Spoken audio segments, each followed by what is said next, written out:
Good afternoon and welcome back. I'm Marcus Peter. Given that in the past few years we've seen a rise in concern, particularly in the Middle East, I wanted to talk about a new piece that I saw in Catholic World Report, and this is from David Pinault. It's entitled Islamic Persecution, Christian Survival, and Encountering the Houthis in Yemen. David is the author of Earth, Dragon, Run, a Spiritual Entertainment. His other publications include The Crucifix on Mecca's Front Porch, Christian Companion for the Study of Islam, and the novel Providence Blue, a Fantasy Quest, all published by Ignatius Press. He's also an emeritus professor of religious studies at Santa Clara University. David, it's great to speak with you again. How are you? Thank you so much, Marcus. It's a privilege to be back with you again. Yeah, it's been a while, and I remember our conversations very fondly, and frankly, because there's a tremendous amount of insight in there. And the last time we spoke of the Crucifix on Mecca's Front Porch, I want to just give you a bit of the space to share about Earth, Dragon, Run so that people can hear about your book. Well, thank you so much. Yes, this is a novel that was recently published, as you mentioned, by Ignatius Press, and it's based on a volunteer rescue work that my wife Jody and I have been doing in recent years, both in South Africa and in Southeast Asia, rescuing various endangered animals. And one of the things that I highlight in that novel is the fact that much of the wildlife animal trafficking throughout the world is finding its market in communist China.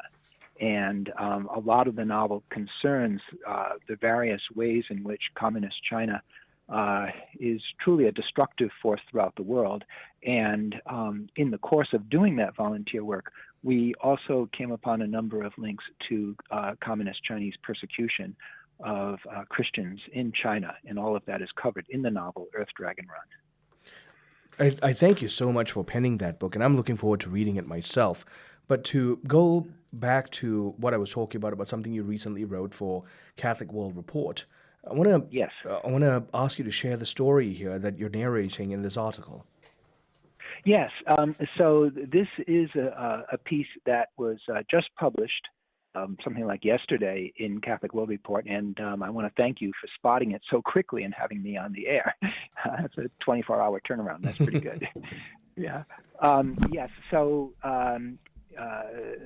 listeners may know already that in my capacity as a professor of religious studies at Santa Clara University, I served for many years as the founding director of the university's program in Arabic, Islamic, and Middle Eastern studies.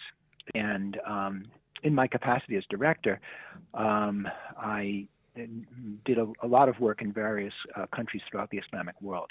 The piece published yesterday is sort of a retrospective having to do with work I did some years ago in Sana'a. Sana'a is the capital city of Yemen.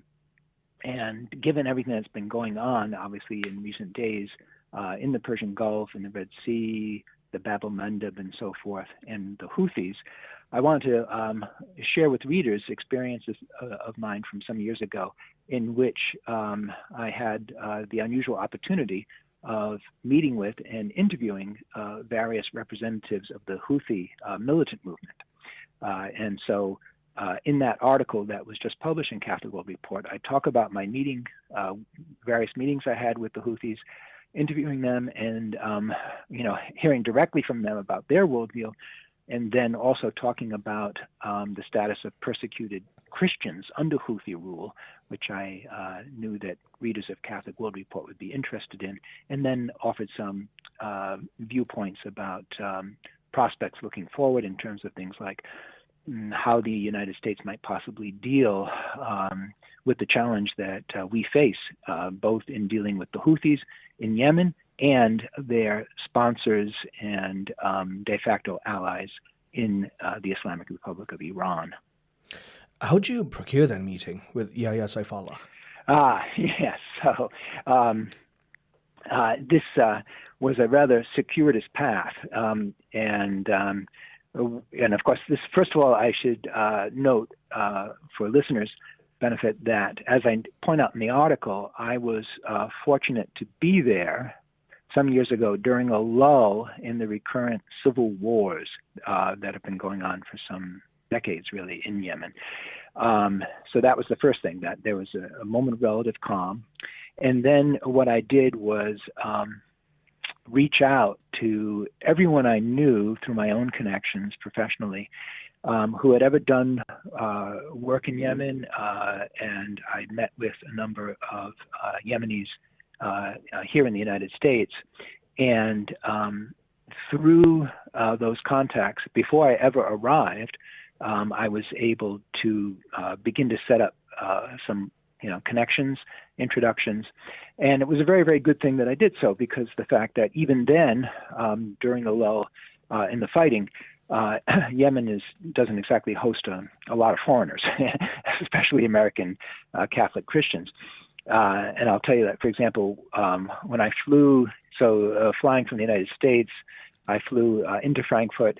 There's obviously no direct flight, even from Europe, into Yemen. So I had to fly to Addis Ababa in Ethiopia.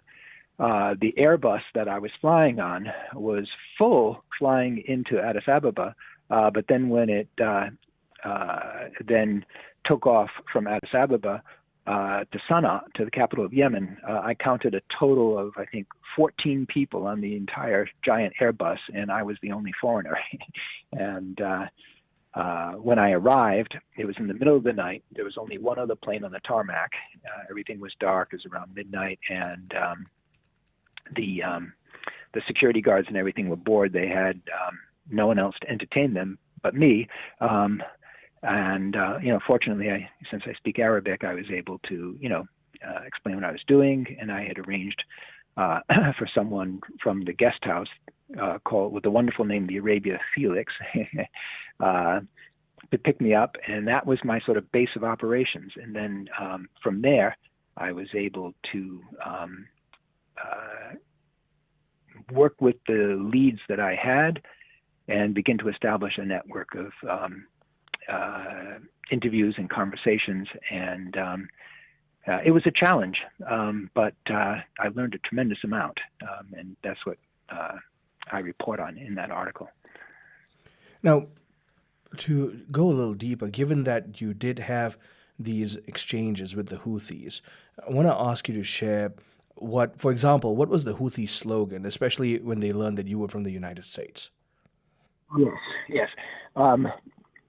So I mentioned this in the article, that I'm always frank about this, because people I meet with and work with in Islamic countries, they'll always ask you within 5 minutes, what religion are you? So I tell them Catholic Christian, Mm-hmm. and on top of that, I'm an American, and so he right away recited the Houthi slogan, Allah is great, death to America and Israel, may the Jews be cursed, victory belongs to Islam, And so I took a chance. I sort of pressed the point, and I instantly said to him, this business of Maut li America, death, Mm-hmm. death to America, the Houthi slogan, it kind of reminds me of, what I've heard in Farsi, in Persian, Mar bar America, death to America, which you hear all the time, right up to today. Going back, to the original Islamic Revolution back in '79. Yeah, the Ayatollah. Death to America, under the Ayatollahs in Iran. And I said to him, oh, so are you people subordinates, underlings of the Iranians? And so that is interesting. Yahya's, the Houthi I was talking to, his colleagues were kind of upset, but he kept his cool, and then explains to me in detail, rather patiently. He gives me sort of an overview of the distinction between the Houthis and their form of Islam and the Iranian form of Shiism. And I'll just mention that both the Houthis and the Iranians follow forms of Shia Islam. Right. Let's pause right there, David. I'm talking with David Pinault, author of Earth, Dragon, Run. We're talking about his encounter with Houthi Muslims and what to think about this in light of our civilization today. Continuing on the other side, I'm Marcus Peter.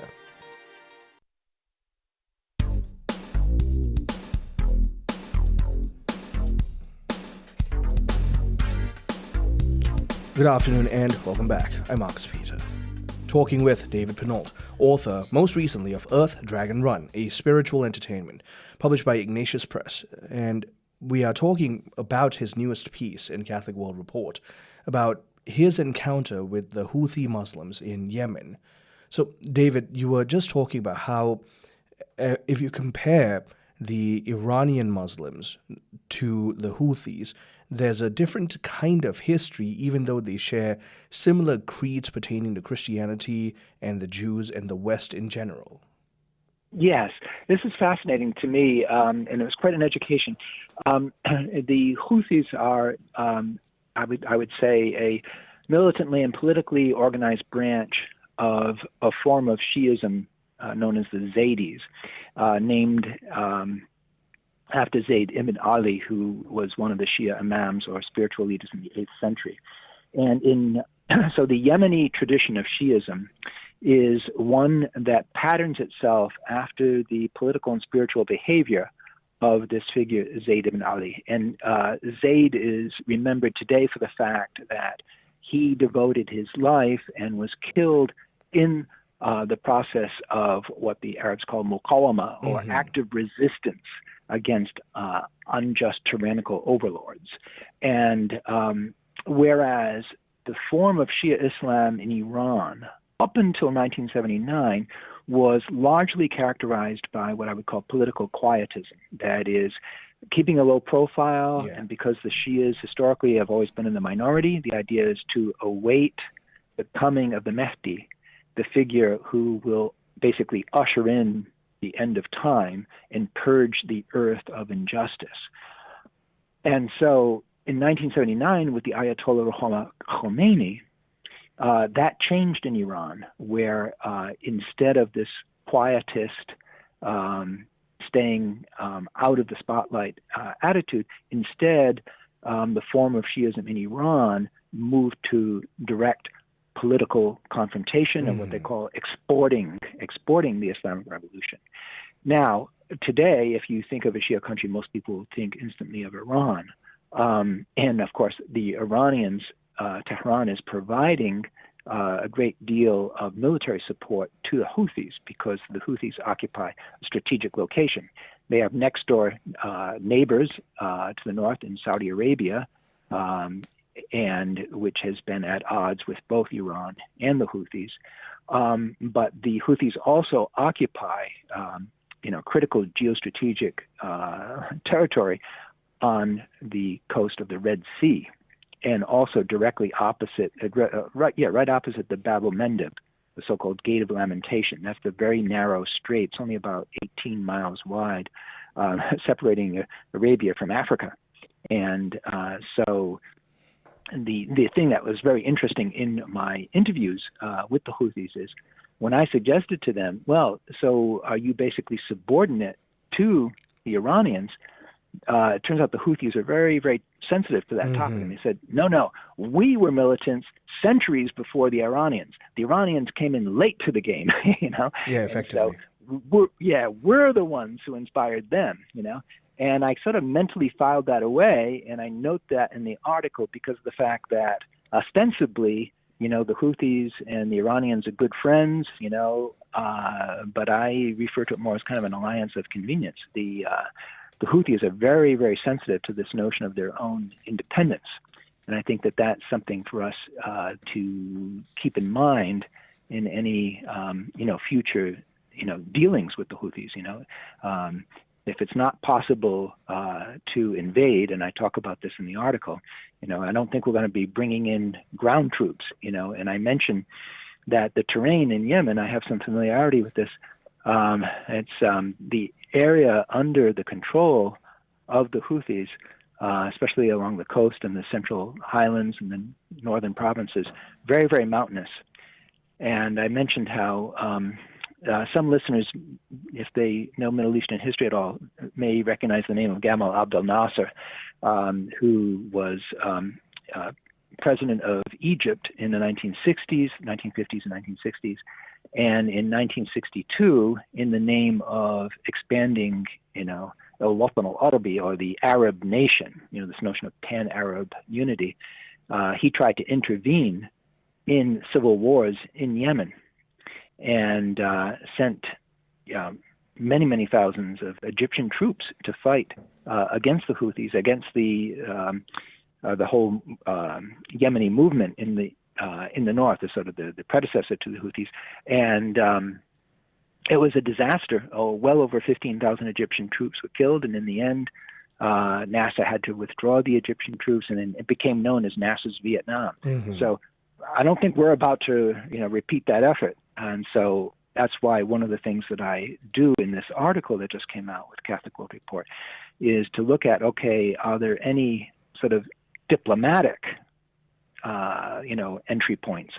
And that's the reason why in my article I say that I think it would be a very good idea for the United States to consider reactivating funding for groups like the Voice of America that do regional, local language broadcasts in languages like Arabic and Persian and so forth, in the Middle East, to, begin to see if it's possible to make contact with local populations. Because as I note in the article, the Houthi government shares in common with the theocracy in Iran that both of them are very brutal towards their own populations. And from what I've seen, actually much of the local population under the control of the Houthis are very dissatisfied with them. And I think it would be good for us to see if there's any way of making contact with that discontent.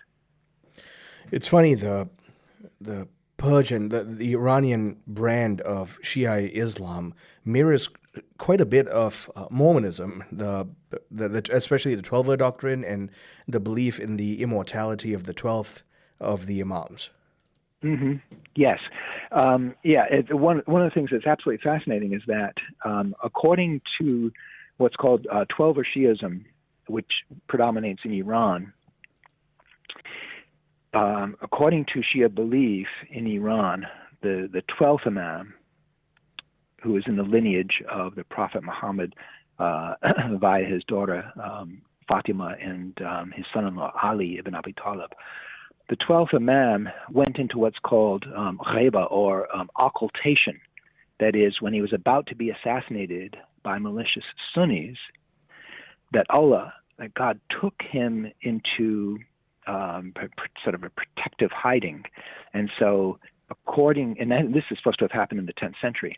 And so from that day until today, according to 12er Shia belief, the 12th Imam is still alive, but in occultation, in hiding, and then will come back someday, basically to inaugurate Armageddon, to purge the earth of injustice.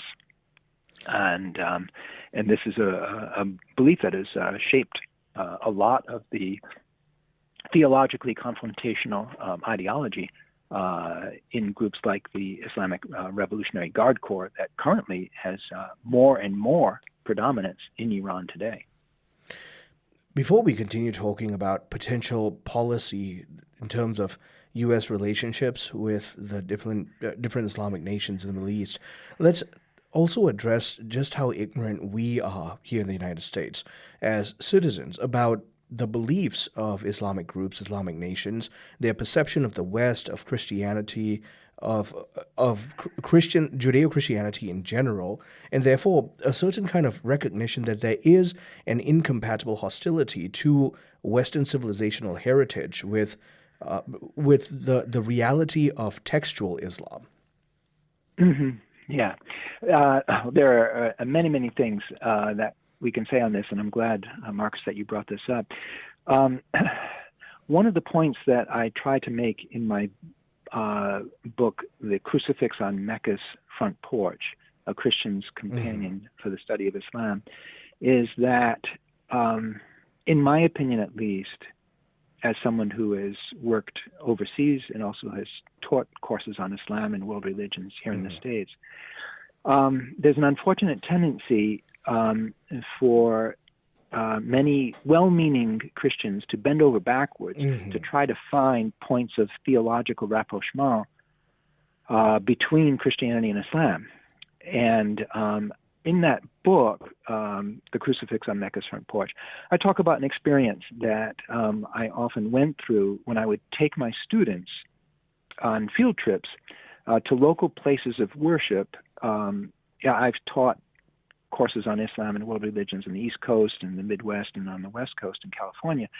And consistently what would happen so often is I would have no difficulty at all taking students, say, to Hindu temples, Buddhist shrines, Jain, Sikh, you name it, But there was a special challenge with regard to Islam because of the fact that it was very hard for the imams, the prayer leaders, it was very hard for them to resist the temptation to proselytize my students, even though I'd explained in advance that,